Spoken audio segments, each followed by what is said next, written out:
a dum-dum. Good thing it was just us shooting the shit. Hi, everyone. We're live now. There's a big stupid button that says go live on the YouTube screen. So this time I have been recording what we said, which was fine, not much, just us shooting the shit really. So who knows if it'll be in there or not. That's the secret preview you get if you go, it's bonus content. It's the uncut version if you go listen to the podcasts that I will put up this week. And now whatever. So I have to press go live here, and then I have to press go live here, and I got to press record here. It's just a whole thing. And like I said, I'm moving slow. Good morning. Good Sunday. Good Sunday to everyone. You guys this is actually good timing because we don't have to shoot the shit anymore. We can just get right into questions. My slightly hungover brain. Okay. All right. So here's the first question we got today. Okay. Hi, Jarrett. I have a question I hope you'll ask on the podcast. What do you think is the best way to balance addressing how you feel about how a friend acted while also taking their feelings into account?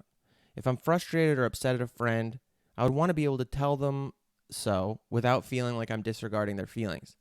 I grew up in an unstable home environment where addressing how you feel about a situation results in you being yelled at or your feelings disregarded. I know that won't be the case in other situations, but it's a pattern I've grown to expect, and it's hard to break out of. Because of it, I tend to throw away my own feelings because it just seems easier than seemingly trying to rock the boat. I think that's interesting because this came up. I mean, this comes up a lot where a friend asks, like, I feel like it's the same thing or similar, where a friend is like, "Hey, am I the asshole in this situation?" And you have to be, and you think they are, and like, how do you? Wouldn't you know that they just want you to say like, "No"? But anyway, But in fact, they are.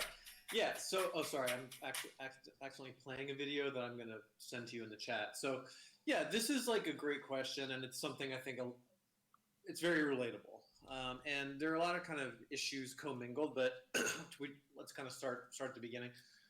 So, one, it sounds like this person has a learning history that when they try to address how they feel about an interaction with someone, they get punished for it.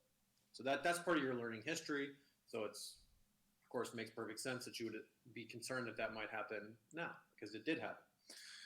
Um, the other piece that I'm hearing is they want to be able to describe how they feel about the situation, while at the same time not hurting the other person's feelings. So sometimes that's possible, and sometimes it's not. And nobody gets to go through life without ever having their feelings be hurt. Okay, so that's one thing. But if you do it in a way that's compassionate and skillful, then you maximize your chance of expressing yourself in a way that's consistent with your values and minimizes the chance of hurting the other person. Although, the reality is that you may hurt their feelings a little bit.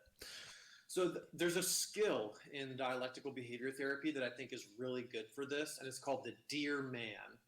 And that acronym is, so I'll send it to you. There's okay. a video here, Jarrett, that I'll send to you. We can put it up. But if you Google Dear Man, you can see a lot of different ways to do this. But Actually, if you don't basically, mind, will you instead of putting it, you can put it in the chat and I'll get it later. But also, if you just email it to me, I can drag it into our chat right now. okay, yeah, let me email it to you.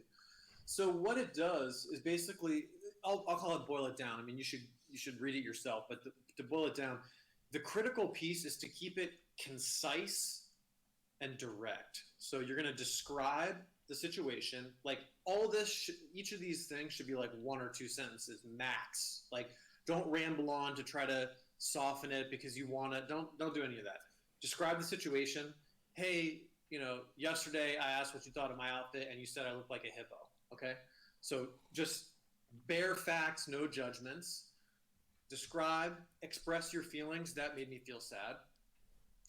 Uh, Assert, right? So you want to be direct in what you're asking for.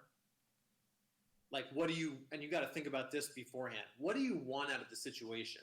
Do you want them to apologize? Do you want to just be heard? Are you asking for behavior change? Because that's important, right? So a lot of times people think, oh, I just want to be heard, but what they really want is behavior change from the Mm-hmm. other person or vice versa. So you got to figure that out beforehand. And in a lot of cases, kind of the best you can hope for is just that you clearly describe how you were feeling. Getting Mm. someone else to change their behavior or validate you can be a hard sell, especially if they lack the skills to do validation. So you got to figure that out beforehand, what you want. But you're going to describe, express your emotion, like ask for what you want, assert what you want, ask directly for it. Uh, and then, fuck, this has been a while since I did this. Hold on. Yeah, no problem. It's interesting. Earlier you said something too. Just reminded me of a little saying I've heard, which is honesty without compassion is aggression. That Yeah, like so like the wrong way to do it really, but like that people who just say shitty things. And they go, I'm just being honest. I'm just being and you're like, yeah. that's not. Oh, sorry. I'm just telling the truth. I'm just being honest. That's not really. That's a disingenuous thing to say. You know. Well, that's what you got. That's why you need to figure out what you're. Oh, okay, so let me. I'll walk through the whole thing. Yeah. That's why you need to figure out what you want from the situation, and you got to be clear about that. Like, take time first to figure out what do I want to get out of this interaction. Right? Do you want validation? Do you just want to say your truth? Are you asking that person to change their behavior? And you need to say that directly. So you're going to describe Mm-hmm. the situation, express your feeling, assert what you want, or ask for what you want, and then reinforce the other person. It's tricky though. You can't manipulative reinforce. Well, if you don't do this, I'm not going to do X, right? You reinforce like, if you would think a little bit more about my feelings before you talk to me, that just would make me feel better about our relationship. That's the reinforcer. And remember, the reinforcer has to be reinforcing to the person you're talking to, not for you. Right? Reinforcers are effective for the audience. Mm. Okay? So describe, express your feelings, assert what you want, and reinforce ahead of time. And then the man part of the acronym, you have to stay mindful, which means don't get derailed. In conversation, for example, let's say I want to say to Jarrett, you know, the other day in jiu-jitsu, you got me in a neck crank. It really hurt and it interferes with my learning. I would really appreciate it if you wouldn't submit me with a neck crank, and that would help me learn and make me a better rolling partner for you too. Mm-hmm. Okay, that's the deer. Short and sweet. Okay, you've not done that, by the way. That's No, just that's fine though. It's to which I would okay. say But then toughen let's up. say Jared says something to me like, "Well, just get better, bro. Like that's part of the game. Just get better." And if I'm like, "Well, fuck you," then it doesn't work Yeah. out. So I got to stay mindful. It's like, okay, I hear you. Yeah, I do need to get better, but let me go back to my request. Please don't submit me with a neck crank. Yeah, well, neck crank's part of the game. We teach it in school. You need to learn to deal with it. Yeah, I hear what you're saying, but at the same time, what I'm asking you now is, can you please not submit me with a neck crank? Don't get derailed. Keep on coming back like beating a drum. Keep coming back to your ask. Mm-hmm. Appear confident, even if you're not, but then be willing to negotiate. You know That's the what? end. Negotiate. What? Yeah, be willing Up to here. negotiate. Yeah.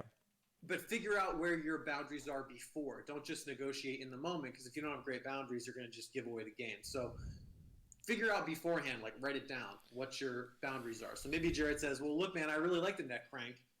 And I'm like, all right, well, put me in it. And then, I'll tap in that position, but then let's stay in that position and go to something else. Yeah. Yeah. To Yeah. use it, two examples. Yeah. But Okay. That's helpful.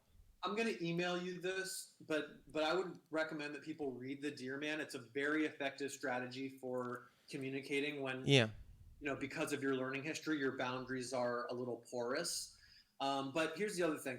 Sometimes feelings have to be hurt for relationships to get better, and that's okay. Oh, that's Nobody really gets good. to go through life without having their feelings be hurt. People need to be able to have their feelings hurt and recover from that and dialogue about it in a adult relationship. And it's not your job to protect people if you are being compassionate and doing your very best, and both people have enough skill to regulate their emotions and come Yeah. back and talk about what happened. That can actually increase the strength of a relationship. So I'll Yeah. email you right now. That's really important. I think because I don't know. For me, I think the response to this, if I'm well, I mean, I think we all have experiences with this kind of thing. Is like the worst thing the worst thing I feel like is that's happened to me in my life is you get raised on stories and stuff that are like, if you just behave correctly, be honest, be vulnerable, then people will be cool, and it'll all be less bad than you think it's gonna be.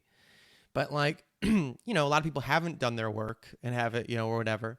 And so you do this, you dear man yourself, you get you psych up, you tell your friend, and it is worse than you feared it would be. They just fucking melt down on you. They fucking silence you. They treat you like absolutes. They fuck you. They make you feel like a bad. They do every manipulative thing in the book, and you just feel Yeah. like shit, like the Yeah. worst possible outcome happened. Right. So what what about that? What when that happens? What?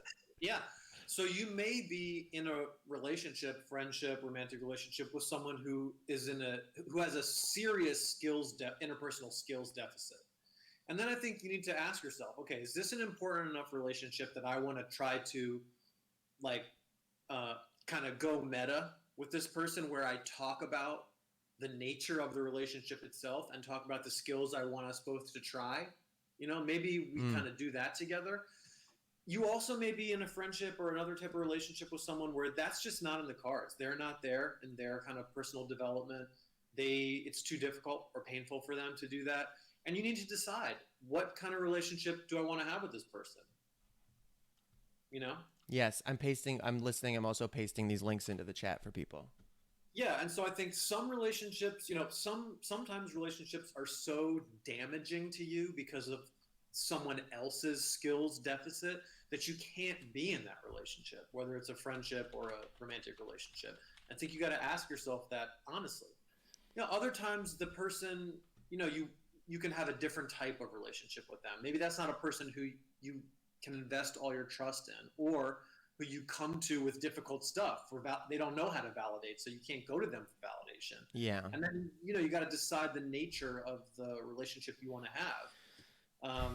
Yeah, I think my dad is my go-to difficult relationship for. Yeah. So he's a lot gentler and better in a lot of ways, and I feel like part of the reason it feels that way is also just because I choose not to enter into different things. I think it's better. I think maybe he's done a little of his own. He's changed a little, but still, just doesn't. Whatever. I'll just say he's my main example, and I think the best thing for that relationship was when I just basically came to the conclusion that he's not going to change or whatever, and that really is fucking doesn't have to do with me. And I had done my thing where I was like, when I was a teenager, even like my little brothers, at some point, some of my siblings had to cut him off for a period of time, and it was totally right for them. Like they were like, I can't, and I got a little flack from my family for not totally, and I was just like, I just know I'm gonna want to maintain connection with this person who's half my genetics, and I'd rather like try to learn from and see, even though I know who he's gonna be, what's he, I feel like it informs me about myself. And once I basically set the boundary for myself, that was like my expectation from him changed, and it was no longer like hoping this person who was going to act Right. differently. It was Right. like, I'm here on my terms. I know what's going to happen. I'm not fooling myself. And it's a little sad. It's like a little bit of a surrender somewhere in me. But Yeah. you're also just like, I, I got to be a grown up about it and just like know what's going to happen and not have my hopes up in any ways, and be here for my own reasons. I think that's the key. So another kind of little phrase they say in DBT is that all you can do is keep your side of the street clean. That's all you can do. So Yeah.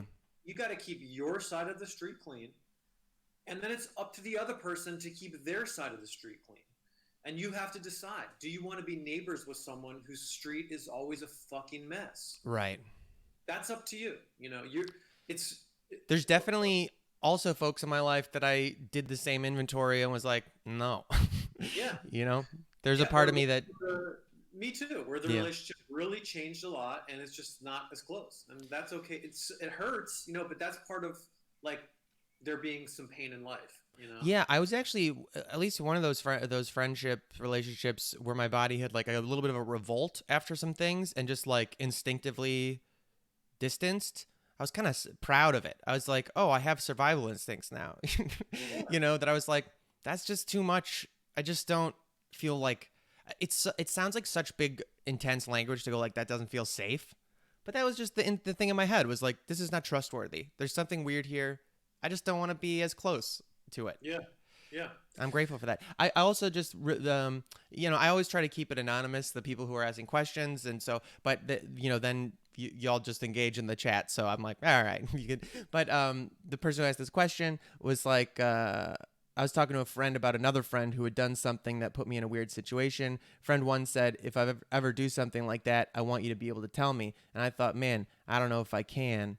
And that's where this question came out of. And Yeah. yeah. So, yeah. So I think the barrier there, again, like think back to the learning history that this person described, where they were punished for sharing their feelings. Of course, I mean, let's put it this way. It wouldn't make any sense at all for you to feel totally free sharing because in the past you've been punished for it. I mean, it's literally like a behavioral reinforcer to not do that behavior because you got punished for it. Yeah.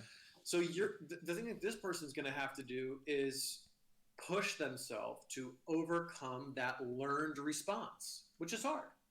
And so I would pick someone who, in your mind, when you're not feeling anxious about it, or when your anxiety is at a relative minimum, pick someone to start with who you're pretty sure has a set of good emotion regulation skills themselves and is less likely to be punishing because you want to build some reinforcers and then talk about it with them afterwards, like what was it like when I did that with you. Resist the urge to minimize your feelings and to comfort them. Resist that urge. Mm. Like engage with them as a human being who is not fragile, who is able to regulate their feelings and who has skills, and talk about it like two fucking human beings. Yeah. Um, and just know that it's going to be hard for you because of your learning experience, and it makes perfect sense that it's hard for you. So pick somebody who's going to be who you think, in your estimation and in your experience, is more likely to provide positive reinforcement. And this person sounds like a good person to start with because they directly told you that they want you to do that. Yeah. So take them at their word. They directly told you that. That's almost like a nice way to like practice too. Yeah. Exactly. Exactly.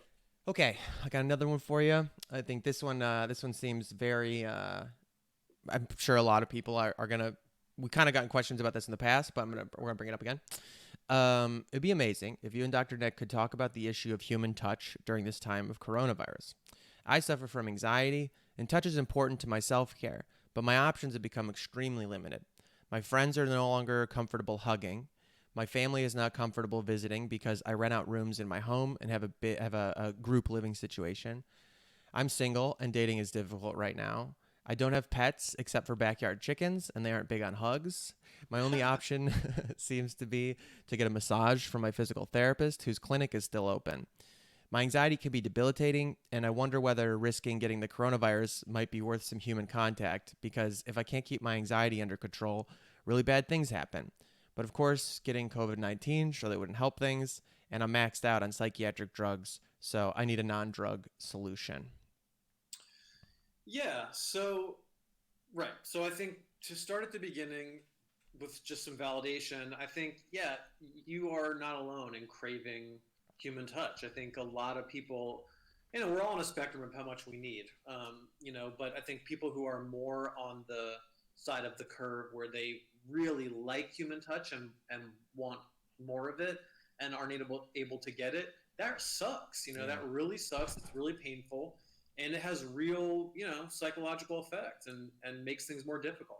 I think that's absolutely the case, and so I feel for you. That's really rough. Yeah, I mean, I will Um, say, yeah, go ahead. I feel you. Human touch is like absolutely my love language. If you're into that kind of thing, touch is very important to me. And I do know like one time when I was single and very depressed and very alone in LA and stuff like that. I told my mom I was just feeling bad and whatever, and the first thing she said was like, "Are you getting touch? Are you getting any touch? You should get a massage." So. I don't think that's like necessarily a bad idea if you have a physical No, no. therapist who's still Yeah, available. Like, you know, yeah, I agree. So I think the other thing to kind of move forward, and I think the other thing is all touch has to be consensual, right? So yeah, if you're not able to get like kind of I don't know, like extemporaneous consensual touch from people in your life who you love, that's hard and that sucks. I think if you, yeah, as Jared said, if you have the option to go get a massage and you can like take measures, both people are wearing masks and you take a shower afterwards and wash the clothes, follow the kind of CDC guidelines, maybe that's worth it. I would, though, I can kind of hear in the background a little bit of the anxiety burbling up in this question. I can see you kind of doing if then scenarios in your brain. Is it worth it? And um, I would examine the assumption that if you don't get this, you're going to have debilitating anxiety. That to me, that assumption I think is embedded in the question. And I would challenge yourself: is that really the case? Hmm. Are there steps you can take because to tolerate this lack of a thing that's really important to you and that causes genuine pain and difficulty? Is there an intermediate ground Hmm. between uh, touch and no touch and debilitating anxiety? I would challenge you on that assumption. Uh, and at the same time, I think if you have access to this to massage and you can do it safely and it's important for you, then I would take all the precautions you can, get it, and be unmindful of the anxieties that will undoubtedly enter into your brain as a result of that decision. Once you've done all the problem solving you can, like anxiety helps us to problem solve. It kind of points out areas where we need to problem solve. Hmm. But after you've done all the problem solving and you've known new information about it, it's time to be unmindful of the anxiety. Hmm. So to That's sum that interesting. up, makes perfect sense that you feel that way. I think a lot of people feel that way. I would examine the embedded assumption that without this, you're going to have debilitating anxiety and come up with some strategies to uh, push back on that. Hmm. Do all the problem solving you can around how to safely get massage. Talk about it with your provider. And then be unmindful of worries if you do ultimately decide to do that and problem solve around. Yeah. Oh, that sounds good. What about, do you find, I don't know, what was I going to say? Okay, two things. I'm just gonna say these things that help me. I don't know if there's. I'm curious also if there's any like studies or something that about like oxytocin release or whatever the hell Oh yeah, there from are a other lot of people. studies on massage. Massage has a lot of benefits. Oh, just actual, just from anybody kind of thing. Well, yeah, I mean, I think that there are different modalities. Like I know that Swedish massage has some benefits in the literature. Let me take a.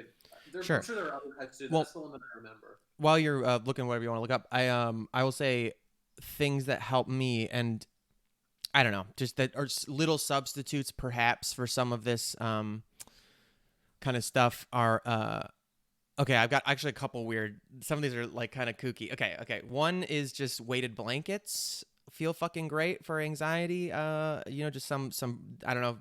You order one of those from the internet, and I have this like 25-pound weighted blanket that is very calming. I fucking love that thing. Just the pressure of it. I don't know.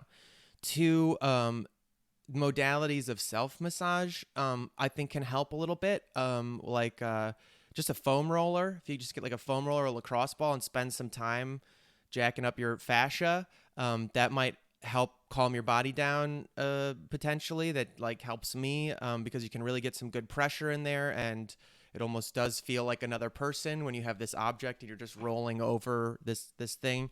It's so good and intense. I also did a session with my acupuncturist who I hadn't seen in person in a long, long time, but I'm having a shoulder issue. And they Mhm. posted some stuff on their social media that they were doing these remote sessions. And I was like, how the hell could I do an acupuncture session remotely that would help me?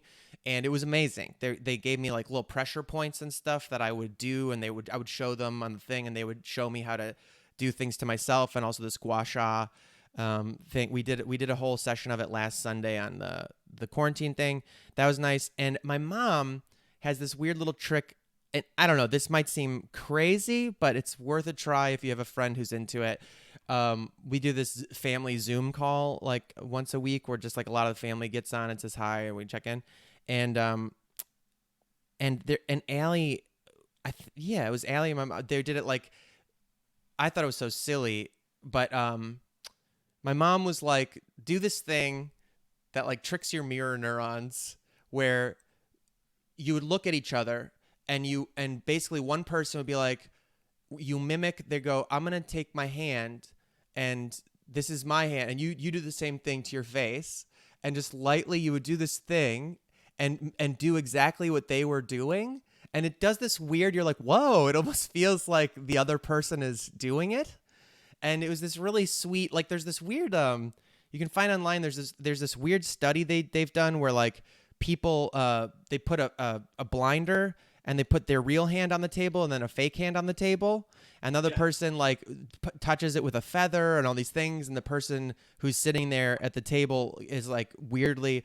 And then they'll just bring a hammer out and smash the hand, and the person always goes like, ah, like they think, when obviously it can't be affecting them. It's a fake hand, it's not them. But there is this weird trick of your mirror neurons and stuff that, Yeah. I don't know. It might be worth trying if you have a Definitely. willing accomplice. Anyway, I just went to a good, like a kind of good massage study, but yeah, there are like immunological and other psychological benefits. but I do like what you said a lot about. Oh, this is a PDF, so I will put this in the drive.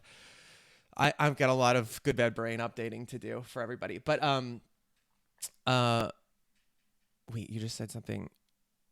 Oh, what you said about challenging the assumption that this is definitely how you're going to feel is really cool, and basically using this time as like an excuse or a reason that's outside of your control to try to challenge what you thought you knew about yourself and be like, well, this is the reality now. What can I do? Will I really Yeah. react the same way forever? I don't know.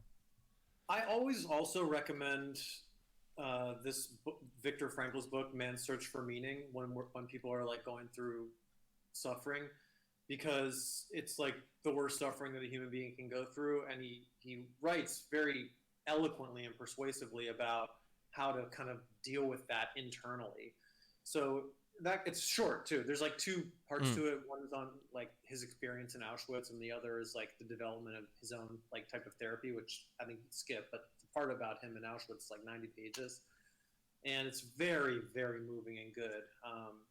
The key is to like not compare your situation to that and use it to like undermine your own experience. Like mm, that's not the point. The point is right. to learn what this person went through and see if it could help you at all. But it's Yes. great. I recommend it.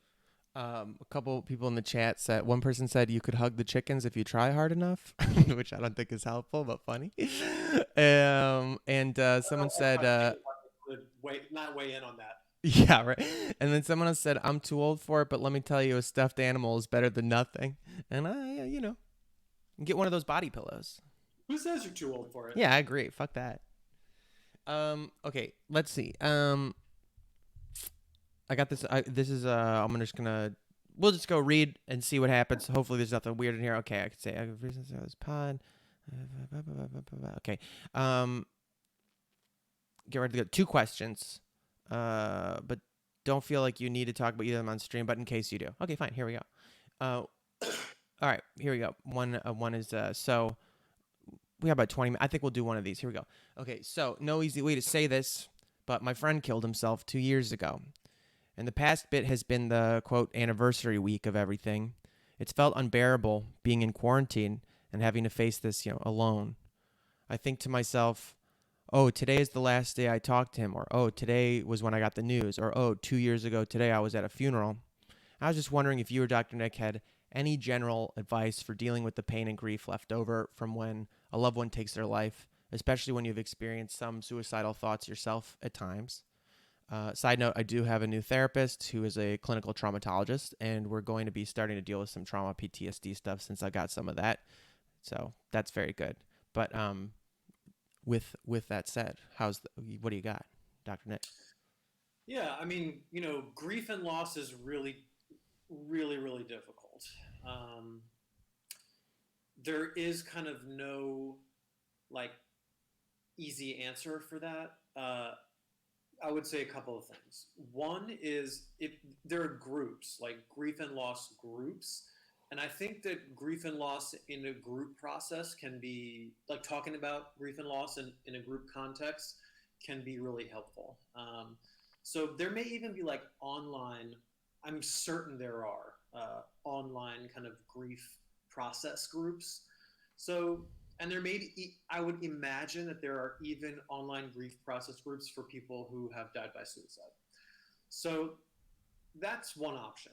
Um, I also think, though, that especially, when you get kind of further in time away from the death, that having a frame that you impose around your grieving process becomes important.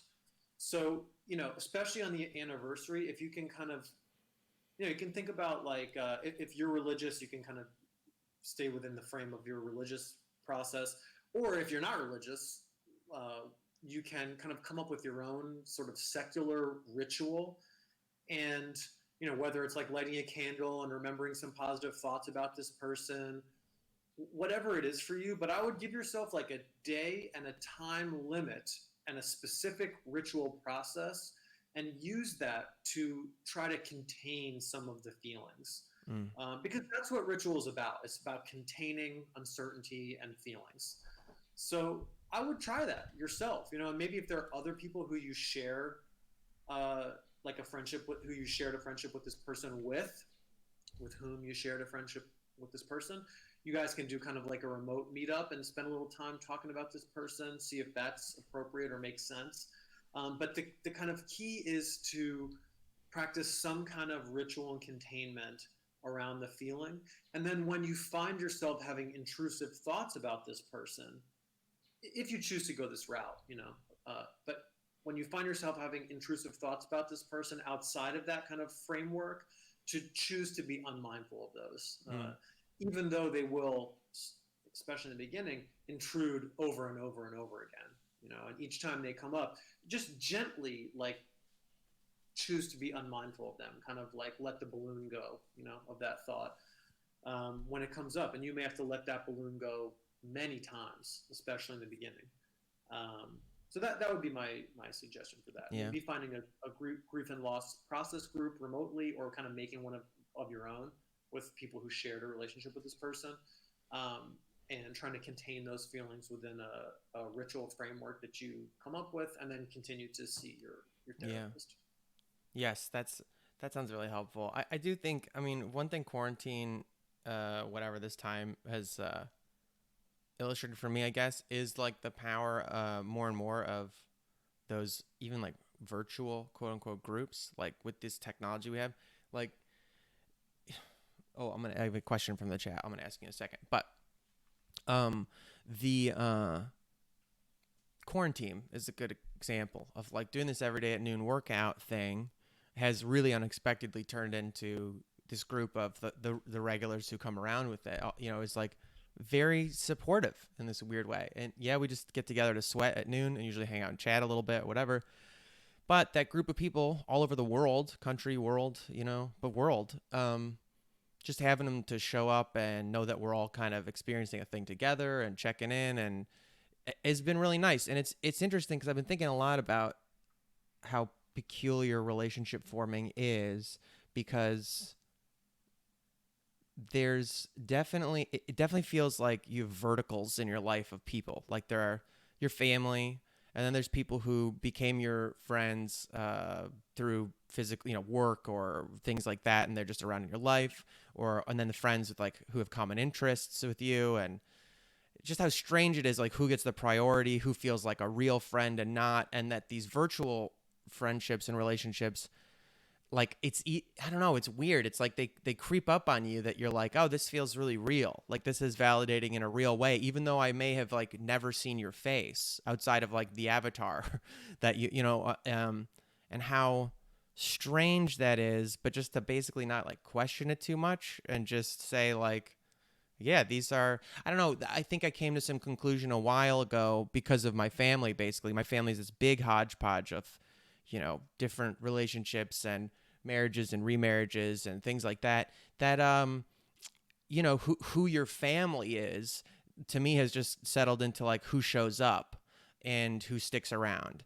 And like with my closest friendships too, is like sometimes I almost feel like it reflects on my poor instincts as a person or whatever, my boundary issues. A lot of the times the people who I meet who are like bright and shiny to me and I'm obsessed, like, you feel crushy about them. You're like, I want that person to be in my life and like blah, blah, blah. they're not the one. There's like somebody else that a few years later that you met at the same time that you're like, I never talked to that other shiny person at all, quote unquote. And the person who's really important to me, who's we've stuck around for each other, is this like quieter presence or something like that. And I don't know, maybe just allowing yourself to recognize like these relationships and allowing yourself to build them. And I definitely think in these strange times, people that you meet, like I love the idea of finding some support group, and there's so many of those kinds of little communities that yeah, when people Yeah, have a common issue, that it just you come together over it, you know. I would also just add one more thing, which kind of touches on what you said, Jared. I think it's natural. People kind of are questioning, like asking questions about like how whether it makes sense to feel good about these virtual connections. I would just say, don't talk yourself out of positive experiences. Damn, yeah. If you're having a positive experience, fucking enjoy it. There's gonna be plenty of shitty experiences down the pipe. That's just part of the deal, you know. So don't spend time talking yourself out of your good experiences. Just enjoy them. Yes, that's such good advice. That's so hard to fucking follow too. Someone in chat asked, can you explain unmindful? Yes. So great question. So whereas mindfulness would be the intentional choosing of applying your attention to an internal experience that you're having in the moment, a thought, a feeling, a sensation, a behavioral urge. Being unmindful is choosing to withdraw your attention from a spontaneous thought, emotion, Mm. physical experience, whatever. So mindfulness is about imagine your attention is a spotlight, and the spotlight illuminates like one thing at a time in a dark room. Most of the time what happens if you haven't trained that attention, that spotlight, is that whatever thing like makes a noise or pops up, the light just goes to it like all over the fucking place. Like, oh, this is here, I'm looking at Mm-hmm. this, but now this and now this, and it's just moving around like that. When you train your attention, like through meditation practice, you gain control over where to aim the spotlight. You don't have to control what's in the room. Shit just comes in and out of there, thoughts or feelings, whatever. But if you can control the spotlight, you have much more say about what you focus on and what affects you. Mm. And so being mindful means shining that light where you choose to shine it. And being unmindful means taking it off of stuff that you don't want to focus on in this moment, right? So if when I say like be unmindful of worry, like let's say I make a decision, okay, I am going to have a conversation about this person, about a boundary violation with Jarrett. I'm going to tell him how I felt about it. I'm going to ask him to please respect this boundary. And I map it all out. I plan it. I think about it. There's no new information. I have my plan. And then I'm like, oh, but fuck, what if this happens? What if this? What if this? What if this? What if this? I'm going to choose to be unmindful of that. I'm going to withdraw my attention from those what ifs, and I'm going to place it back onto the plan that I've made. And I'm going to do that 1,000 times if I need to. Right? If 1,000 distractions come up, 1,000 times I'm going to be unmindful of those, withdraw my attention from them, and put it back on the plan that I came up with. That's cool. That's like very reassuring too, to like believe that just the belief that would then lead. I feel like that's half the battle, that you have control over your thoughts and Well, you don't have control over your thoughts. but where your You have attention control over your goes. attention. Yeah. Yes. Which That's is great. yes. You don't need control over your thoughts Right. if you have control over your attention. It's like a great kind of shortcut. And the control over your attention Yeah. is like it's a physical skill. It lives in the brain. It's a physical skill, and you can train that skill the same way that you would train your muscles or your cardio, or the Damn. skill of playing the piano, or the skill of learning a language. All of those skills that are brain-based skills, you can practice and get better at, just like training your attentional control. Someone in chat said, that's so difficult. I don't think I've ever in my life explained my own boundaries to anyone to the point where I'm not 100% sure what my boundaries even are. Which That I is fucking, totally natural. yeah, You are. Why on earth would you know what your boundaries are if you haven't thought about them and talked about them? And they're probably connected to your values, which is another thing people don't think about. totally. So to begin with, I would think, and like you should read about this stuff too. Like read some moral philosophy. It helps us to kind of like find a starting point, you know. But I would think about a couple of core values, and that's probably going to inform your boundaries, you know. So if you think about what your interpersonal values are, what's important to you about how to act interpersonally, that's going to help you think about, okay, well, these are my values. So these are probably boundaries that I need to set up to protect those values. Mm-hmm. And for sure, this starts inside. Like you got to think about this stuff, spend time with it, you know, and then it's easier to talk about it with somebody else. Yeah. So this person in the chat, it makes perfect sense, and that's very common. Yeah, that's that. Like what I was thinking when you were saying that thing initially, when you were correcting like that the thoughts you can't control, but your reactions or your attention, not even your reactions, your attention Right. is Right. where you get You can even react however you want. It's just what do you decide to do with that? right. That I think like the first thought I had before the person even said that was I was like boundaries are just so fucking impossible. Like they're so hard for us naturally because I just feel like we don't think about them until you learn some tool. Like you, I don't know. Some people I've met, I'm just blown away that they had some sense of self early on and are able to see separation between themselves and other people or themselves and their environment. They're them, you know what I mean? Like they can recognize there's a part of themselves that has some choice over, you know, where that attention goes or what they're, you know, that Yeah. sort of thing. Whereas I've always felt like just this completely amorphous, like liquid thing that just feels like completely entangled with everybody and everything in my surroundings.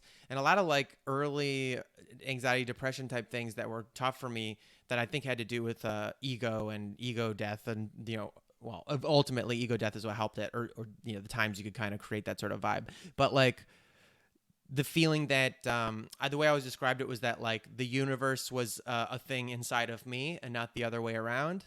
So like all the problems of the world and all the things were just like my fault, and they were just like something that you know. And that sounds so crazy, but like this abstract thing where just like I'm fucked up, and that somehow bleeds into everything else, and this sort of like weird solipsism, instead of being Yeah. able to reverse it and be like, no, no, that's a person and I'm a person. And yes, we're all connected in this sort of existential, all in the fabric of reality way.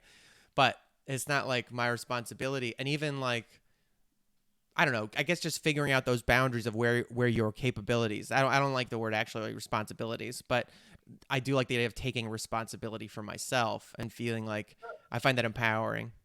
Yes, and so I think another way to think about taking responsibility for yourself is, you know, your thoughts and emotions are like hardwired into your organism. It's like so deeply a part of what the body and brain do is to Mm. have thoughts and make emotions about them that you don't concern yourself with trying to clamp down on that. Something happens and you get angry. Natural. There's nothing wrong with getting angry. It's a normal human emotion. The question is, what do you do with that? How do you behave as a result of that? And that should be informed by your values and boundaries. And the way that you negotiate between these things is by controlling your attentional spotlight. So somebody says something to you, you get mad. It happens like this. Mm-hmm. Are you bad for getting mad? No, it's just a thing that bodies do. They produce these things and we interpret them as anger. It's fucking totally normal. Yeah. So somebody says something, you get mad.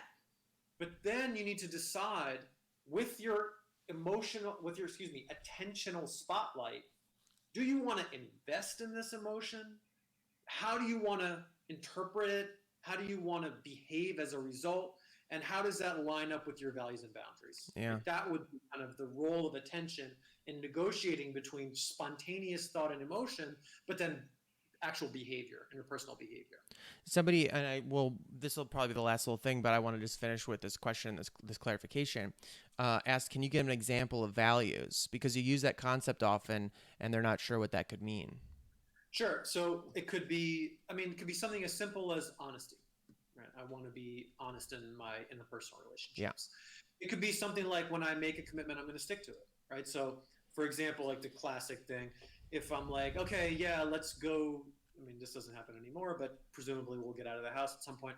And so, like, let's say Jared and I make a plan to go to jiu-jitsu on Saturday morning, but then I'm fucking tired and I don't feel like it. But I told him I would, so I go anyway.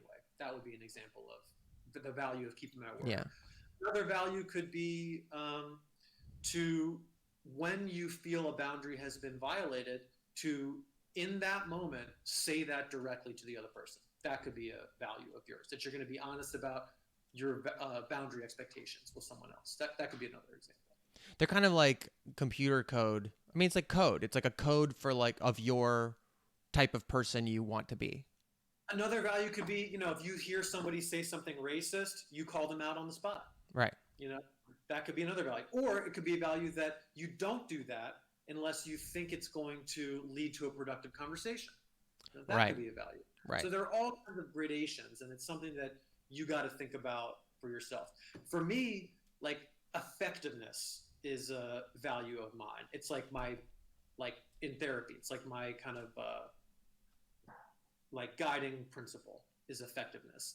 So I am reluctant to do things unless I think they're going to be effective in this situation, Mm. which is why I don't like comment on people's crazy bullshit online. Like, I just don't do it. Right. I just won't do it because I know it's not effective. So even though I might want to, that's an important value for me, Yeah. effectiveness. And so I don't get involved in like taxing things that I just don't think are going to be effective. I go back and forth on that one. It's tough for me. I have started posting the COVID patient waiver. That's as far as I'll go. I don't even. What is that? I don't even know what that is. It's like when there's like a waiver form where it's like, I mean, it's not real. It's not just a thinking device. I think where it's like I'm showing up to protest, but I waive all like coronavirus related treatment, and Fuck. I waive my right to be treated in a hospital. I waive my right to any of this treatment. And so when people are like, I want to go out and blah blah blah, I'm like, I just post that. That's so funny. Yeah. I mean, I'm a shit poster, dude. I just love it. I love to troll. Yeah, and not everyone's values and boundaries are the same, and they don't need to be, right? It's for you. Yeah, I think also like it has to do with probably just the side of the fence we fall in is like creative, expressive people. Is like my instinct is to like try to fight the good fight with jokes, with like Yeah. memes and shit posting and mockery and sarcasm. Right. Whereas I am totally sanctimonious, and so I can't. Love I it. can't. I would post like 8 paragraphs with links. I will say that like the values thing, I think about that a lot and like developing a person. I try to like for myself and just my weird Libra brain or whatever. Just I want to like figure out my how I You're because Libras. Did you know that? did are you? When's your Yeah. birthday? October 18th. Oh, I'm October 1st. Wow. Libras. Well, that explains a lot. That's it. We believe in astrology now. I like astrology. It's fun, you know. It's a fun diagnostic little thing. It's a thing to reflect on. I just think it's like Jungian dream stuff. Same with tarot, where it's in your life somehow. It is. So you just makes you reflect on it. It's a storytelling device. Yeah.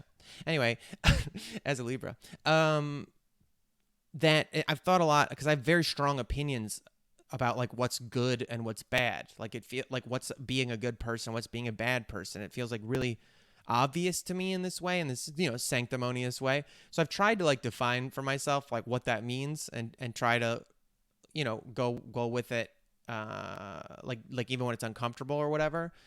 And but I think the simplest one that I don't know. So far, these are my like working personal laws of values. Is like the first law is don't don't violate other people's sovereignty.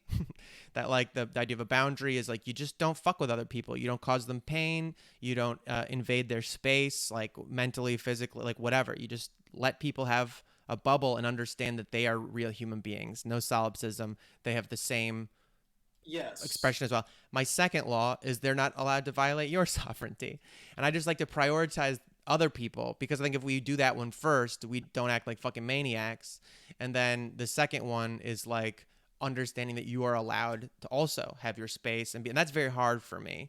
And then I think other ones that follow up end up being like if you can then do it. Like if you can help, then do it. If you have the ability, then do it. Like one that's come up a lot for me lately that I think is like a really poisonous. We've this really poisonous idea of fairness, and that fairness is put into like a capitalist sort of sense of like a ledger is like everybody should equally contribute or something like that to every situation, and I think the idea of fairness gets corrupted into like this way that they make you think it's like good, but in real life is like the easiest example would be like if a very small child who's 5 years old and my brother who's a big strong man like were hiking together and they had like 100 pounds of stuff to carry. It would be fair to give half of it to the child and half of it to Kyle, but that's not real life. And that there's no such thing as fairness. There's just what's in front of you and what do you want to do to make suffering as low as possible and to ensure the expression of human beings as much as you can to their fullest extent and to just be helpful and like do your best. And that Yeah. like if you are focused on fair instead of just like what are we capable of and how could we, you know what I mean? That makes a more fluid way to deal with the universe. I'm less concerned about abstract fairness and more concerned about minimizing suffering and maximizing Boom. happiness. Yeah. The other, oh fuck, I blanked on it. You were saying something before that I wanted to respond to that I Sovereignty like. stuff. Oh yeah. So thank you. So I think one nice starting place, like in moral philosophy, is Kant's categorical imperative, and part of the categorical imperative is that all people are ends in themselves, not means to your ends or means to other people's ends. And I Mm-hmm. think that's a nice that's basically what you're saying is that Cool. people are ends in themselves. Um, at the Yes. same time, I don't have to agree with their aims and goals. Right. And I also And think I you don't have to go ahead. Well, go. Sorry. No, Well, I'm just getting on personal bullshit, but that's a good one, I think. yeah, it's all it is tough. Like you do have to. There's fluidity to it, and I think there's also like you can't get. I don't know. You have to maintain self respect for yourself as well, and like a kind of like bullshit detector thing of like. I also think Yes. you can't let people take your life energy forever by saying everything that you've done to like that like I don't know. I think it's very easy. The thing I'm always nervous about with my own like mental illness and stuff like that. I'll just speak from that in terms of like instead of being bothered by other people is like I talk about all the time on this show is like I'm always worried about this line between recognizing the reality of mental illnesses I have and the effect they have on me and validating that without letting those feelings be totally ruled. There's like ruling me completely, like without sacrificing my own choice and capability to improve my situation.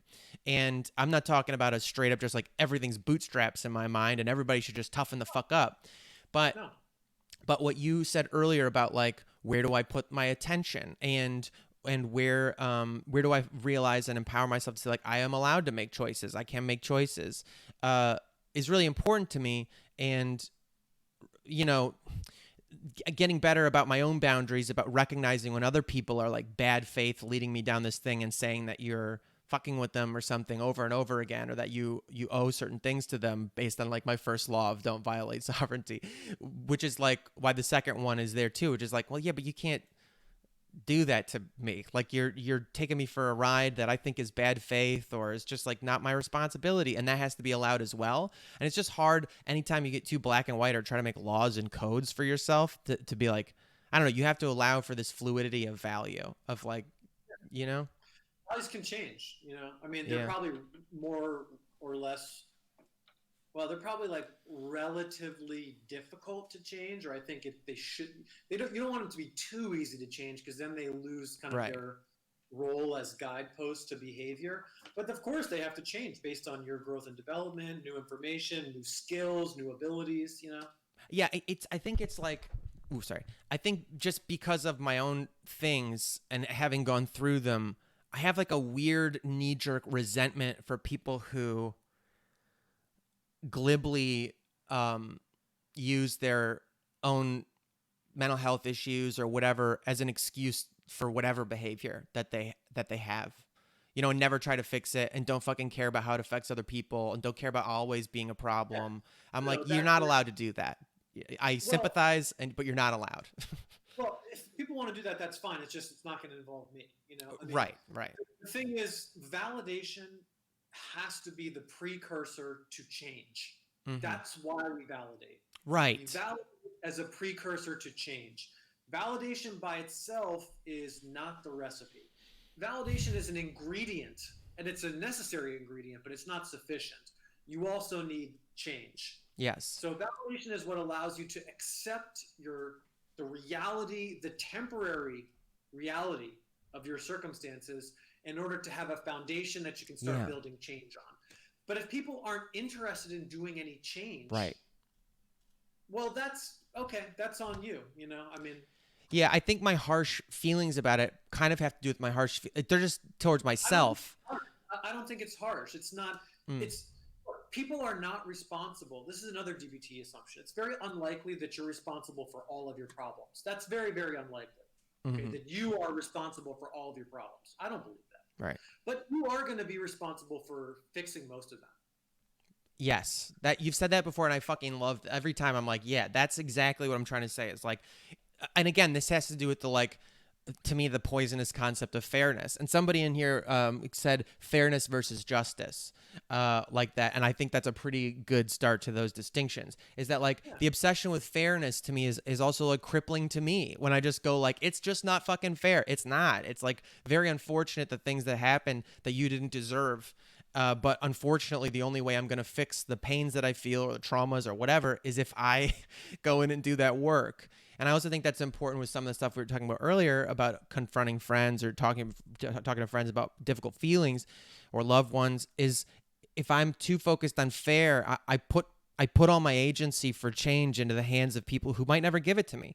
Like when my dad doesn't give me the response that I want or the apology or the like, whatever, what are you going to do? I'm very lucky that my mom has done a lot of personal work that I genuinely feel her doing the work like means I don't have to do certain types of crisis work. But if she didn't do any of that work, like I don't want to just surrender my life to like, oh, well, the people in my they didn't do it, so I can't do it. And that's like very important to me is not surrendering like all my power. I think the other thing I was going to say is just that yes, if I realize that I'm putting my life energy into something where I really want us to feel better, to be better versions of ourselves, to not have to be in pain every day. And someone is expressing that they have a similar feeling. And then you realize one day that like they don't really want to change, that like they're doing the therapy thing of like, I just show up every week for my validation drug and I never want, then I have like, I get very upset. I feel like it's very, like mean of them to do that. I feel very like attacked almost sometimes where I'm just like, oh, you're like lying to me. Like you're like taking advantage of this thing. And I really think that is like a thing of like, because I feel like I've done that maybe, without knowing that. And now I'm like, I just don't fucking like when people do that. I'm like, you better good I faith totally, want to get better. yeah, I mean, it's hard, make changing things is really hard. And so I understand when people aren't there, you know, I mean, like I fail at it. It's also not a light switch, it's Yeah. elliptical. I mean, sometimes you're there, sometimes you're not, sometimes you're like, oh, fuck, I'm doing the thing. Right. Like it's not linear upward trajectory progress, and I work on it myself. And when someone wants to work on it, I'm there. Yep. If they don't want to work on it and like we've explicitly talked about it and they don't want to do that, that's fine. I'm just not the therapist for them. Yeah. I And fucking if feel they that. do want to work on it later, the door's always open. Yeah. I just think I'll just say this last thing about that is like for people to reflect on because I just have a feeling some people will relate to this. If you have a relationship in your life that seems to have a lot of drama in it all the time and that you are constantly having these really beautiful, dramatic breakthrough conversations that are hard talks, but at the end of it, you're like, damn, we made a lot of progress here and this relationship is going to be good now. But then it happens again and it just keeps fucking happening. I I ask you to reflect on that relationship and think to yourself, "Wait a minute. I know I'm here trying to get to the part of the relationship that's not the fighting. To get to the part that is the peace and the creativity and the curiosity and the joy and the friendship and whatever the fuck it is. Just the good part, you know?" And if you realize that maybe for the other person, the conflict is the relationship and that their favorite part is the working it out. Their favorite part is, oh my God, we're finally seeing each other. We're getting through. Oh, fuck, that feels good. If you recognize that sort of lack of self reflection in the other person, and that maybe they're just in love with that process and how good it feels to have the catharsis of the fight and the understanding and you're allowed to leave that and be like, oh, I want to have the relationship. I don't like that part. I'm suffering through that part and toughing it out so I can get to the other part. But you realize that, you know what I mean? I just think that's a common pattern, and I've experienced it. I've been wholeheartedly good faith being like, fuck yeah, this is worth it. This is so beautiful. It's not. Yeah. Yeah. Agree. All right, sorry.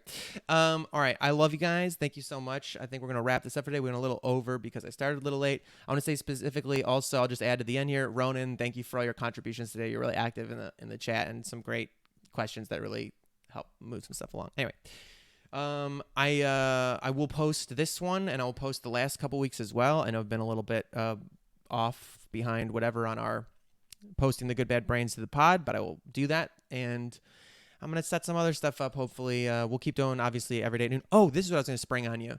Are you available in 45 minutes? Do you want to lead a little quarantine meditation thing?